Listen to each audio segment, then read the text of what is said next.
So the idea is the tangent line, when it's used to approximate the value of the function, is known as the linear approximation. Linear because it is a line.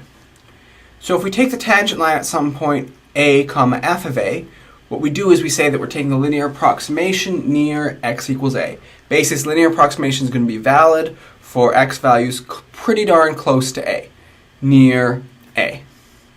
The linear approximation turns out to be a linear function. Its values are close to the values of f of x for x close to a. Just to again help visualize what's going on here, if we've got a function f of x, and we've got some point here, a, we take the tangent line at a.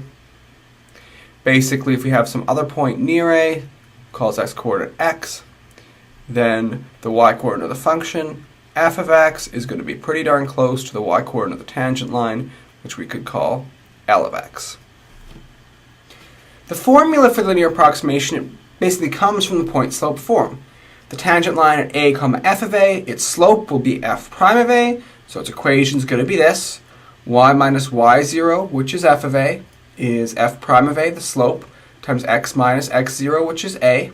And if we rearrange this, we get L of x, that's our y, equals f of a plus f prime of a times x minus a. This thing here is called the linear approximation formula. And it will allow us to use the derivative to find equations of tangent lines, which can be used to approximate the values of functions. So let's use this linear approximation formula to find linear approximations. So example 1, we want to find a linear approximation to the function f of x equals e to the x near x equals 0. So again, because we're talking about x values near to 0, my a in this case is 0. So now I've got to find f prime of a, f of a, and a. So to find f prime of a, I've got to take the derivative. F prime of x is e to the x. So f prime of a is e to the 0, which is 1. F of a is also e to the 0, which is also 1. And a, of course, is 0. So my linear approximation is going to be f of a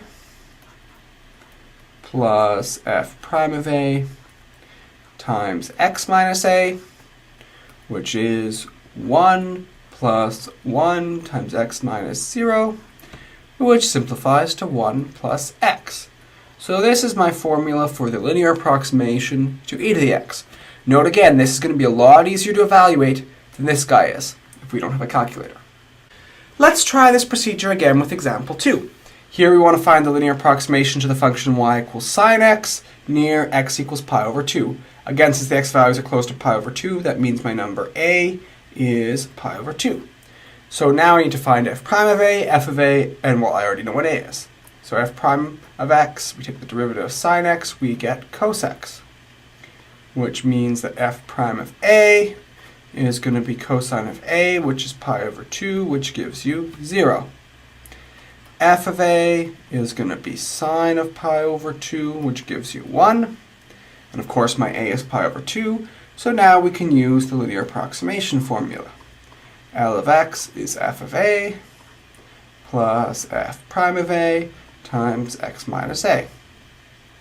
F of a here is 1, f prime of a here is 0, x minus a is pi over 2. Well, of course 0 times pi over 2 is just 0, so the linear approximation here is just 1.